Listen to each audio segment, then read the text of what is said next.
light. So that obviously is not going to benefit Africa in a way, because we are talking about, from what the conversation was before the inauguration is, we are talking about 100 executive presidential executive orders that will be signed the moment he's inaugurated. So, and part of it is like mass deportation. Yes, Then we talk about tariff as well. So nothing can be more disruptive than this, you know.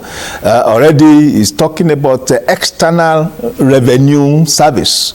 So we have normally what obtains across all jurisdictions is for you to have internal revenue services. Now, but here comes Trump that is talking about external revenue service. So which means he's going to focus on how to raise, you know, tax revenue from the rest of the world.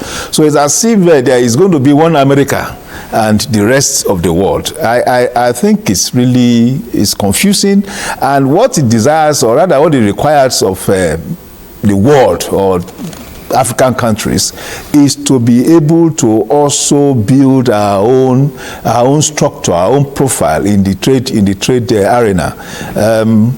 We have seen what Trump did with the African Growth Opportunity Act, for instance.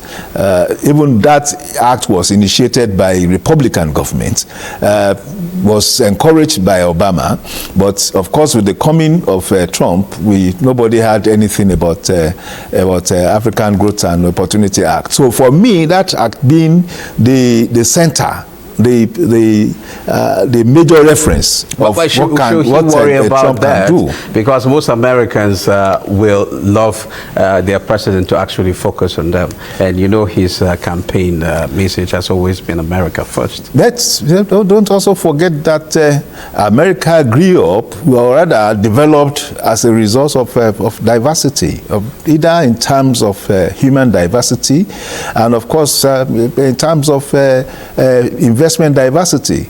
America holds trillions of dollars because it's able to have investors come from across the world. So the basis, the foundation of Americans' own wealth is as a result of that diversification.